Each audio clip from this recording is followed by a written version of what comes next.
Hello everybody, welcome to a World of Warships video. Today's video is a stats review of the new Blitz pass ship, the Viribus Unitis, which I hope I said correctly.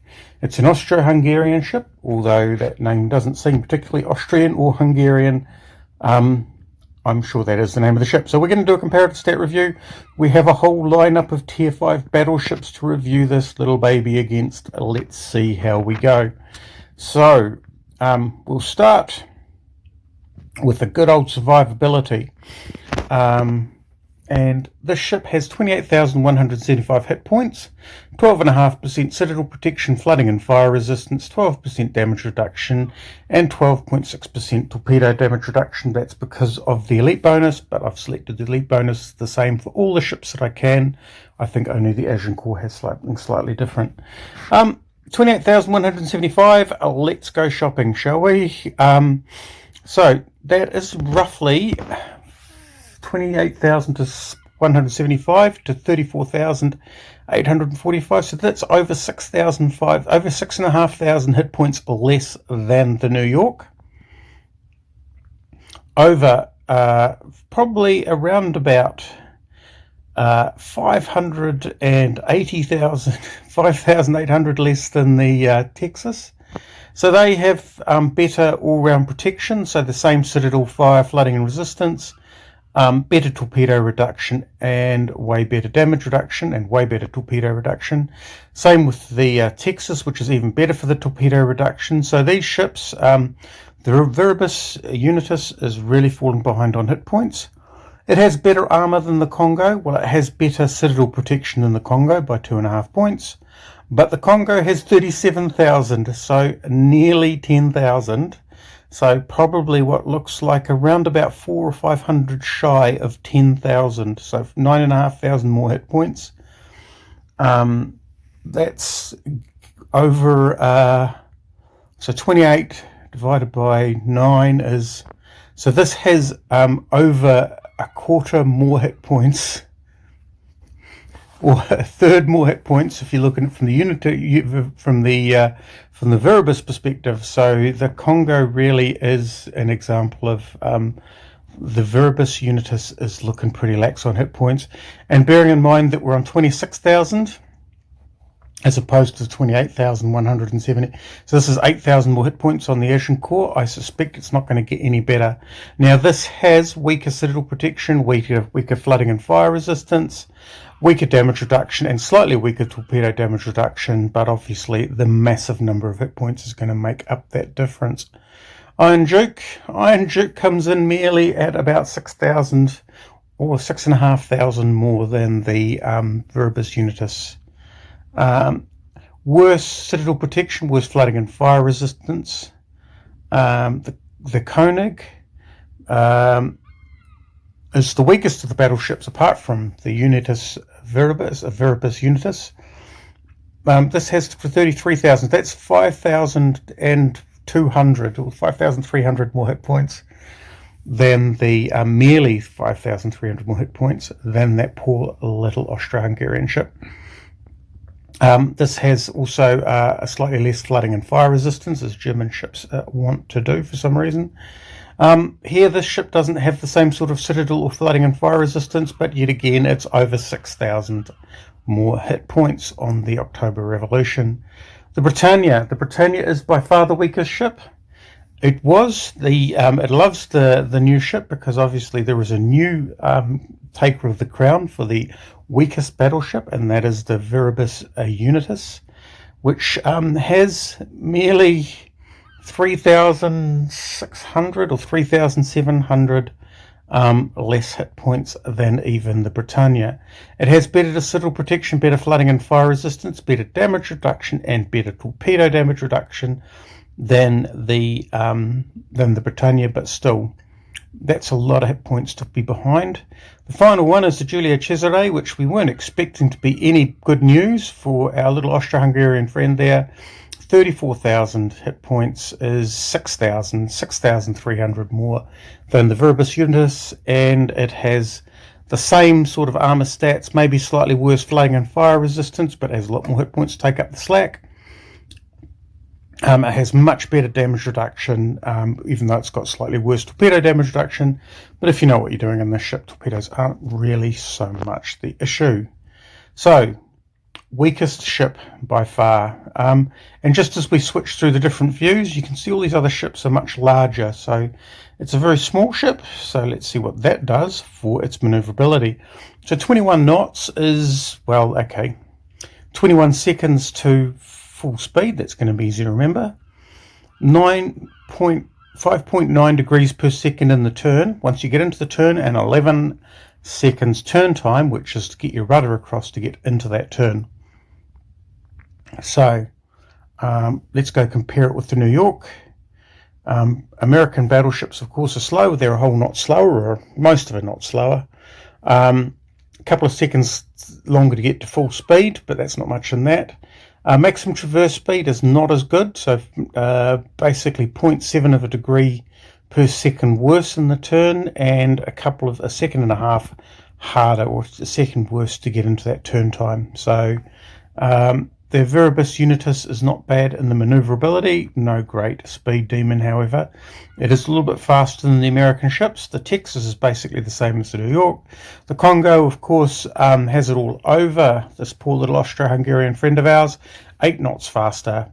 Now that time full speed at 20 seconds versus 21 is pretty similar. However, it's 20 seconds to get 8 knots faster, so the acceleration is actually going to be so much more useful. Maximum traverse speed is 5.6 degrees per second, which is quite respectable, really. It's quite a maneuverable ship, the Congo. 13.8 seconds is 2 seconds slower in the responsiveness of the turn time. So, yeah, so the Viribus Unitis comes out ahead. We wouldn't be expecting anything from the Agincourt, which is basically just a floating set of turrets. Maximum speed 21 knots is the same. Time to full speed 22 seconds. 22 seconds. What's the difference? Maximum traverse speed is a lot slower, 5 degrees per second rather than 5.9. So well over 10% worse in the turn, and the turn time is 13 seconds rather than 11 seconds. So far the Viribus Unitis is coming out on top, 22 knots, so it's a knot faster, a second faster to get there, so much more responsive on the straight line acceleration for the Iron Duke. 5.1 degrees per second is a lot more sluggish in the turn, and 12.9, nearly 13 seconds into the turn, so yeah, nothing special there. The Koenig has basically almost got the same performance stats from a speed perspective, 21 point something knots, 22 seconds to get to full speed, 5.6 not as good as in the turn, and a 12.9 rather than 11 seconds. Turn time, not finding any relief here, 2 knots faster, 23. A little bit better on the acceleration. This is the closest from a maneuverability perspective at 5.8 degrees per second and 12 seconds turn time. So very close, very, very close to the Viribus Unitis, and I suspect you wouldn't notice much difference if you were piloting them. The Britannia is the same speed, same acceleration as the Viribus Unitis. Maximum traverse speed at 5.3 is pretty sluggish, and 12-second turn time, not that great. And finally, the Giulio Cesare is a full 5 knots faster. Not quite the same speed demon as the Congo. It takes a long time to get to full speed at 25 seconds, but it has a faster full speed, so chances are the acceleration, the experience would feel the same. A very respectable 5.7 degrees per second and a turn time of 9 seconds. That's the fastest rudder shift. And then the second fastest, I think, traverse speed, or third fastest. I think the October Revolution beats it. But still, that's a pretty significant improvement. And don't forget, with that, you get an extra 6,300 hit points. So, yeah, right. Okay, well, it really does look like a lower tier ship. I wonder if it's been up tiered. Maybe it should be tier 4. As a tier 4, would I view it differently? Well, do you know what? Let's go have a quick look at some tier 4s. Wyoming. Let's go have a look at some tier 4s. Wyoming. No, not New York. Ishizuchi. Yeah, it just feels like it perhaps may need to have been tiered forward rather than tier 5'd, because those have roughly the same. It's in the ballpark for a tier 4 battleship. The hit points are in a ballpark for a tier 4 battleship. So let us go have a look at the guns on this little beauty, because basically, hopefully, we can find some redeeming features, because so far, that's a lot of hit points to be sure. That's like entering the game half shot up, right? Okay, or a third shot up compared with, let's say, the Congo. Right, okay, Viribus Unitis main guns. It has a 305mm, which I believe is 12-inch. It has 12 of them with a 22-second reload, which I think is pretty slow. 11.7 kilometer range. Okay, we're going to look at the HE damage very carefully here, because I suspect this thing is not going to be slugging it out with battleships particularly effectively. Maybe it's got a role to play in some sort of cruiser and destroyer defense, I don't know. Anyway, 784 main battery for HE damage, 8% fire chance, and nearly 12,000 AP. So there's quite a big difference between the AP and the HE damage, although that 8% fire chance is pretty good. 12 shells, 22 seconds reload, going out to 11.7 kilometers. Turret traverse speed is 5 degrees per second. I don't like the look of that. Right, let's go compare it.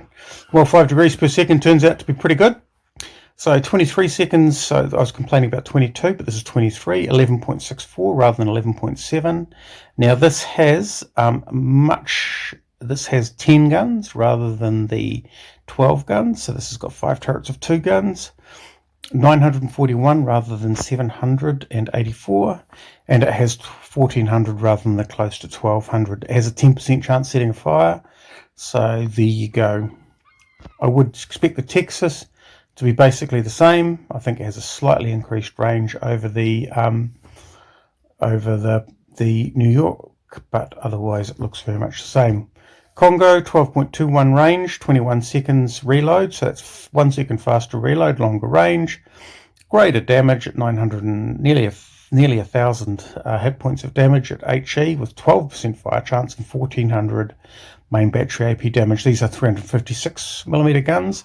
There is only 8 of them, and the turret traverse speed is the same as the Viribus Unitis. So the Viribus Unitis has a lot of small caliber guns.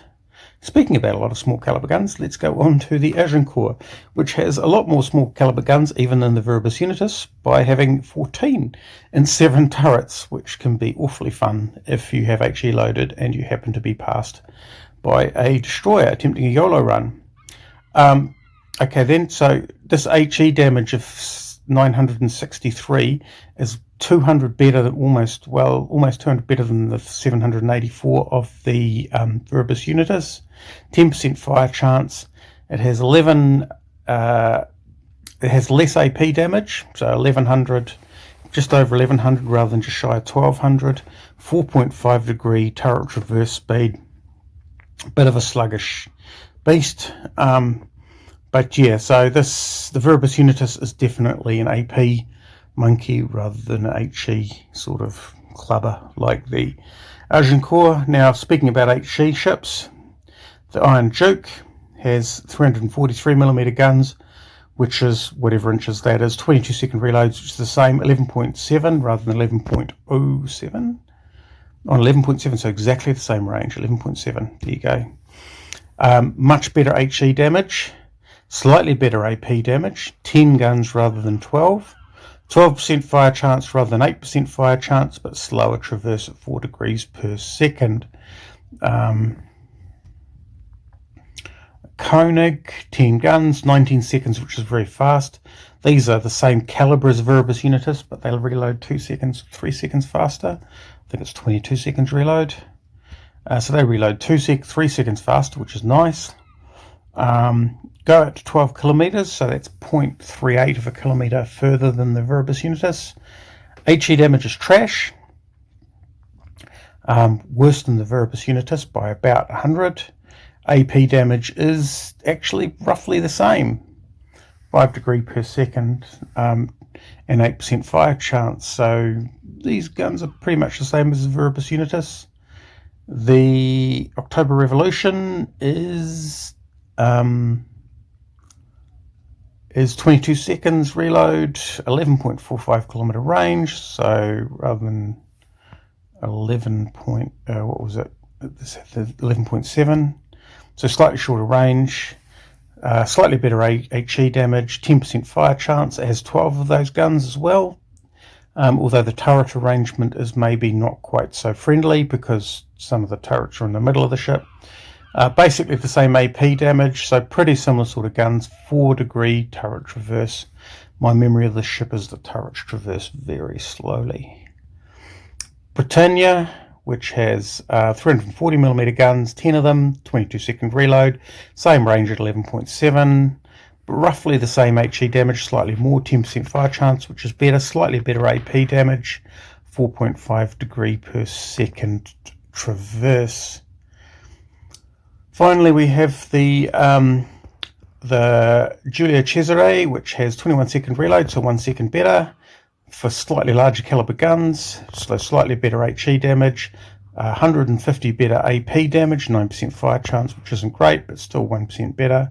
11.32 kilometer range, so slightly short ranged, but it's pretty agile and quick ship. 5 degrees per second turret traverse. So the Viribus Unitis has nothing special guns.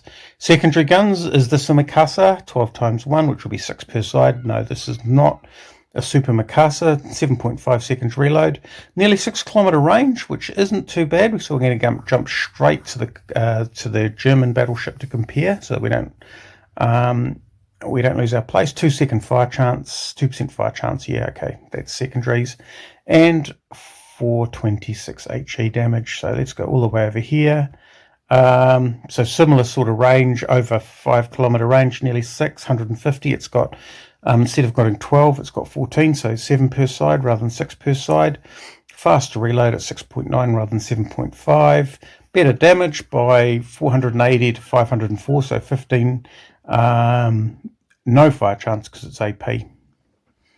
And we'll have a range of secondaries that go shorter distances with faster reloads, with less damage, to slower reloads, shorter distances with smaller damage, but a ton of them, 10 of them per side. The Giulio Cesare has secondary guns, 6 times 2, which is 12, 6 seconds, so slightly shorter range, much less damage, bit faster on the reload. So I don't think, so basically it has nothing special secondary guns. It doesn't have the vast numbers like 10 per side of the Agincourt, which has obviously got enough real estate there to put a whole ton of guns on. The Congo, even the Congo, so it basically doesn't have that many. Reasonable reload at 7.5, not particularly fast, good range, reasonable damage, poor fire chance. Let's have a look at the AA, because it's an Austro-Hungarian ship, and the Austro-Hungarian Empire dissolved at the end of the First World War, so we'd expect that its AA is pretty miserable. 31 at 3 kilometer range, good luck. I think that is going to be by far the worst AA. Let's go find its concealment. Its concealment is 9.6, which is, well, for a battleship, probably not that bad. Yep, 9.6, so it's basically a kilometre big concealment than the New York, and you're going to need it because by crikey, you go into battle like you've already taken 5,000 hit points damage. So these all have AA, good AA for the Texas, sort of mediocre AA for the Congo, but still AA, 11 kilometre detection range, 10 kilometre, so this is as close as you get to the Viribus Unitis. Pretty poor AA on the Agincourt. Congratulations, you can join the Viribus Unitis at the bottom of the heap. Yep, so yeah, nothing compares with the surface detection, although some things become pretty close. And as soon as you open fire, it's all over for a battleship anyway. So great detection for a battleship is sort of nice for not being the first ship blapped as you head towards the capture zone. So that is the Viribus Unitis. Let us go and have a final look at some skills, because this is going to surprise you. It surprised me. It has sonar. It has 2 sonar ones, which detects torpedoes and destroyers within 3.75 kilometers. It's not something, sonar isn't something I really associated with the Austro-Hungarian Empire, but okay, I'll take it at face value, and has precise aiming. Now, we don't know what the other pan-European ships are going to be like, so if you choose your captain skills, choose wisely. Anything else, it'll have some battle honours, which will do some stuff. play 5 battles, destroy any 2 battleships in a battle. Good luck with that. You'll need to be kill stealing, and it does come with historical camo. Well, it doesn't come with historical camo. Historical camo, like all premiums, is available should you decide to purchase it or get it in a bundle. It includes the camo, and the camo provides hit points, which is desperately needed but never enough. Main battery firing range, which because you lack a hit points is desperately needed and never enough. Maximum fire battery, main fire battery, shell dispersion. I don't know what its dispersion is like, but bear in mind that its guns seem to be very similar to the Germans. I fear the worst. And torpedo damage reduction of +6%. It's got sonar and it's fairly agile, so you know, and it's got a lot of guns, so hopefully it's not going to be too subjected to torpedoes. As for the aesthetics of the historical camo, well, yeah, it's I guess it's all right. It doesn't come with a captain. You'll have to earn the captain by going through the Blitz pass. Should you purchase it with the Blitz pass? My first thoughts with the ship are basically it's in the wrong tier. Pretty much. Let's go compare those guns with one tier down, the Orion, or the Orion. Let's do a quick comparison. So obviously that points, it's got less hit points than the Orion, go figure. It's got relatively similar speed performance as the Orion, and its guns, well, 22-second reloads. It has about 1 kilometre extra range. Its guns are, the Orion's guns are better than the Viribus Unitis, so put in tier 5 by accident is probably the verdict. So yeah, there you go. Honest opinion, good luck. Thanks for watching, and yeah, we'll catch you next time.